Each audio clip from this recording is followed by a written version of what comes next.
Hey, it's Greg Milby, Kentucky's Heartland at Kentucky'sHeartland.com, sharing the stories, people, and events powering the Heartland. And today, a very different PAC Kid Spotlight. The guy in the center of the screen there is Bart Lovins, the director of the Hardin County Schools Performing Arts Center. And beside him there is Andrew Wyatt, the pride of Elizabethtown High School, but more importantly, your April PAC Kid Spotlight. Congratulations, Wyatt. Thank you. I mean, Andrew. Do people go by your last name? Do they do that to you? Some people do. I'm okay with whatever. Okay, I don't want to do that. You're the PAC Kid Spotlight. I should be calling you sir. So, congratulations on one being the PAC Kid, and also a second congratulations on being the first PAC Kid that's not been allowed to go anywhere to do an interview. So, Poor Andrew. No limo for Andrew. It's memorable though, right? Yes. Right. So first of all, what have you had a chance to see at the PAC? I've seen many productions over the years. Just to name a few is the Seussical, and I think it's called A White Christmas. Oh, so what do you think about Seussical? Was that like that's one of my favorites? I think that the PAC has put on in years. It was very interesting. Yeah. Colorful, it's a little different. Yeah. So, what have you participated in at the PAC? I have not participated in anything at the PAC.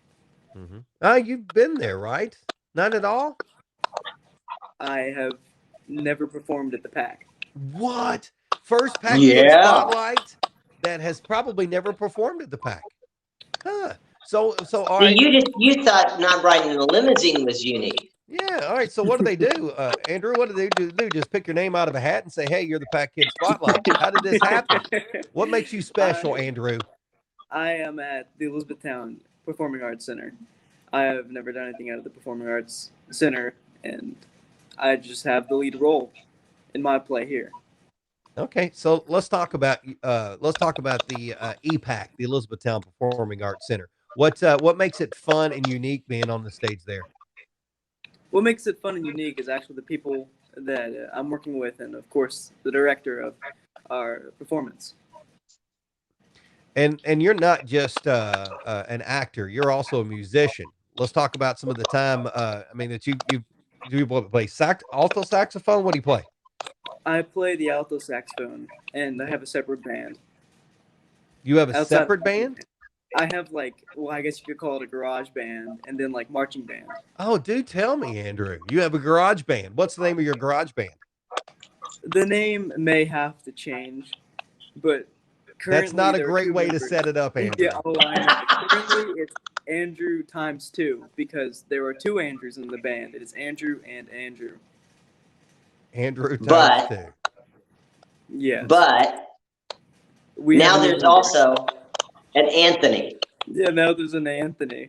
You can call it AAA. Yeah, there you go. There you go. Yeah. I've always wanted a band called For Rent. So when you put it on a marquee somewhere, it just says For Rent. But I don't think anybody would come. So what made you want to start a garage band? I've always loved music and making music.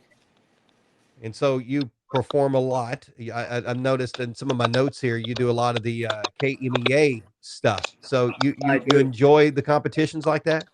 Oh, I do a lot. Okay. So if you weren't playing a saxophone, what instrument would you be playing?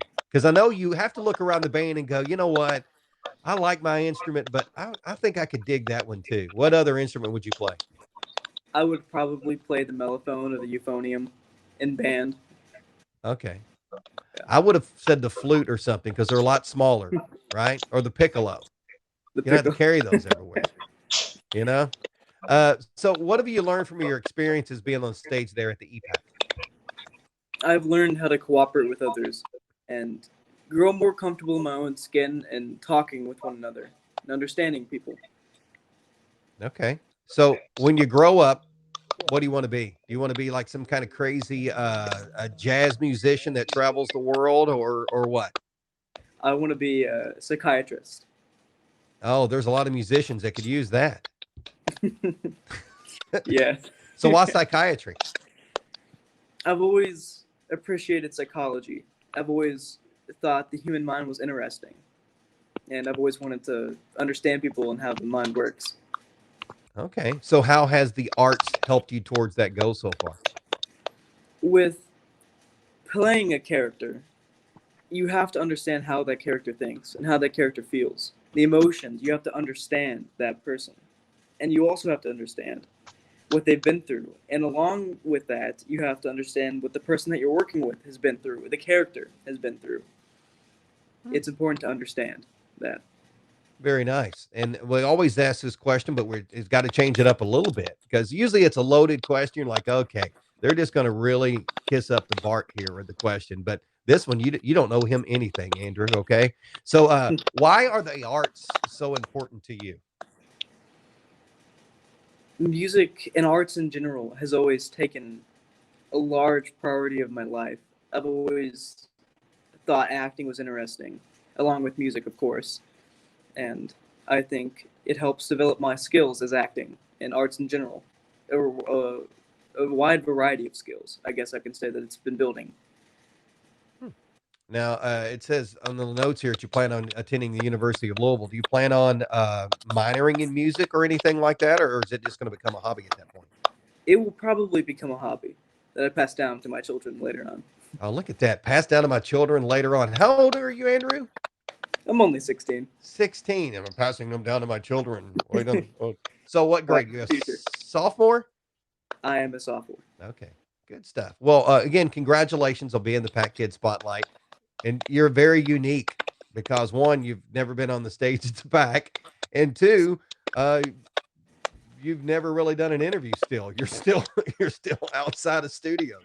But it's something very memorable, and it's still a great honor, and that's why we wanted to make sure that we still did the PAC Kid Spotlight featured interview because it is really cool to get to know different kids. And Bart, I think that this is very unique, and it was really cool to do too, to have a kid that necessarily hasn't been on the stage at the PAC. Well, and every once in a while, it's great to see someone at the beginning of their journey as opposed to in the middle or near the end of it. Yeah.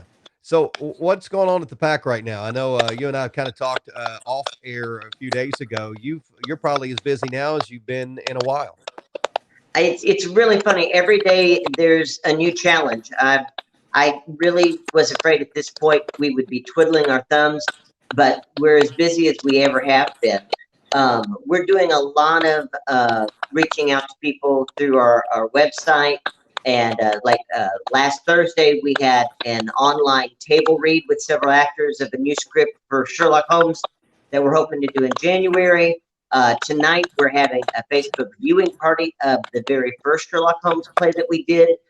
Cast and crew coming together with people from around the community. They can ask them questions. They can participate in trivia contests and win some Sherlock Holmes prizes. That's cool. I did see that, and we put that link also on the bottom of the screen here, so you can see that and participate in that if you want to do that. So, with everything closed right now, everything shut down, you've got productions that are still in line, so you still have to go forward like everything's going to happen down the road, correct? You kind of have to have a plan A, B, C, and D for some eventuality. I was explaining to someone the other day, there's two ways to approach it. It's to do nothing and wait, or make every plan you possibly can think of and know that a lot of the time you spend doing that now is for naught, that it's a waste of time.